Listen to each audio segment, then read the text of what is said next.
jenis pekerjaan yang berkaitan dengan pemanfaatan sumber daya laut.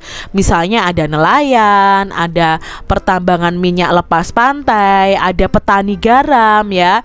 Lalu berbagai sektor usaha wisata ya. Misalnya kalau laut pantainya bisa untuk wisata ya, bisa dibangun hotel ya. Berarti penduduknya bisa menjadi pegawai hotel. Lalu membuka warung makan, toko cenderamata, bisa menyewakan perahu, alat-alat permainan air, bisa menjadi penjual tiket, pemandu wisata, dan lain-lain. Lalu bisa juga dalam hal pelayaran dan berbagai sektor usaha di pelabuhan. Itu tadi jenis-jenis usaha yang memanfaatkan sumber daya alam yang ada di laut atau sumber daya laut. Berikut ini adalah beberapa dampak yang diakibatkan oleh letak dan kondisi geografis bangsa Indonesia sebagai negara maritim atau kepulauan. Yang pertama adalah dampaknya itu komunikasi dan interaksi antar penduduk itu menjadi lebih mudah adik-adik, baik antar warga negara Indonesia maupun orang Indonesia dengan warga asing. Nah, hal ini didukung dengan adanya kemajuan teknologi di bidang pelayaran antar pulau dan antar negara. Lalu dampak yang kedua adalah terjadinya pembauran, pencampuran dan peleburan nilai-nilai antar pulau dan antar negara. Lalu munculnya perkampungan etnis tertentu seperti pecinan, berarti di situ kebanyakan orang yang tinggal adalah orang Cina, dan kampung Arab, berarti kebanyakan di situ adalah orang-orang dari Arab adik-adik ya, itu perkampungan etnis. Lalu dampak berikutnya adalah terjadinya perubahan perilaku masyarakat karena pengaruh masuknya pola dan nilai perilaku dari pulau, daerah maupun negara lain. Yang kelima itu terjadinya perpindahan ilmu pengetahuan dan teknologi. Nah, telah mencatat bahwa kejayaan bahari bangsa Indonesia itu sudah lahir sebelum kemerdekaan. Hal ini dibuktikan dengan adanya temuan-temuan situs prasejarah maupun sejarah. Nah, penemuan situs prasejarah di gua-gua Pulau Muna, Seram, dan Arguniang dipenuhi oleh lukisan-lukisan perahu layar yang menggambarkan bahwa nenek moyang bangsa Indonesia itu merupakan bangsa pelaut. Selain itu, ditemukan kesamaan benda-benda sejarah suku aborigin di Australia dengan benda-benda sejarah yang ditemukan di Pulau Jawa. Nah, penemuan ini menggambarkan bahwa nenek moyang bangsa kita telah melakukan hubungan dengan bangsa lain yang tentunya menggunakan kapal-kapal layar adik-adik.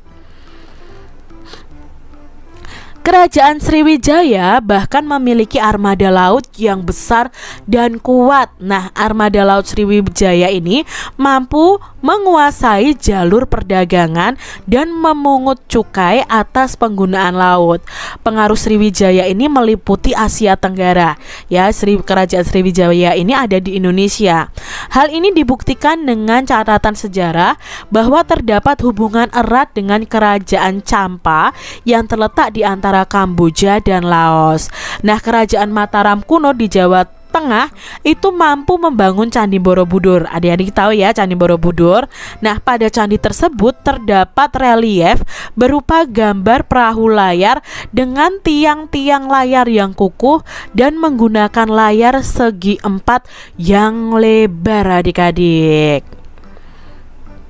Kerajaan Singosari. Nah, di bawah kepemimpinan Raja Kartanegara memiliki armada kapal dagang yang mampu mengadakan hubungan-hubungan dagang lintas laut. Bahkan perkembangan kerajaan Singosari ini dianggap sebagai ancaman bagi kerajaan Tiongkok dengan rajanya Kubilai Khan. Nah, Raja Kubilai Khan ini mengirimkan armada perangnya dan mendarat di Pulau Jawa.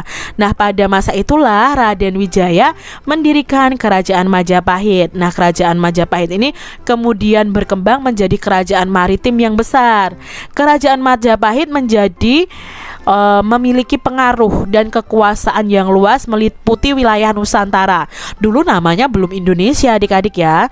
Dengan kekuatan armada lautnya dan didukung oleh kemampuan perang patihnya namanya Gajah Mada, maka wilayah kerajaan Majapahit itu kian luas adik-adik.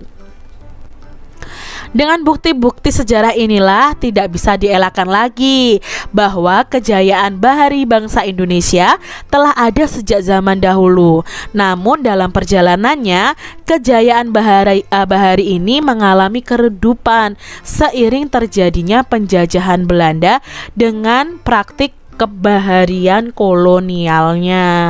Nah, pada masa kolonial Belanda, masyarakat Indonesia itu dibatasi berhubungan dengan laut. Misalnya larangan berdagang selain dengan pihak Belanda. Padahal sebelumnya telah muncul beberapa kerajaan bahari Nusantara. Nah, hal ini mengakibatkan budaya bahari Indonesia itu mengalami masa suramnya setelah datangnya penjajahan Belanda. Nah, pada masa kolonial Belanda itu juga terjadi pengikisan semangat bahari bangsa Indonesia dikarenakan pemerintahan kolonial ini lebih mementingkan bidang agraris ya, bidang pertanian untuk kepentingan mereka dibandingkan dengan bidang kemaritiman atau kelautan. Nah, pemerintahan kolonial ini menggenjot bidang agraris dengan tujuan untuk memenuhi kepentingan dagang rempah-rempah mereka dengan negara-negara di era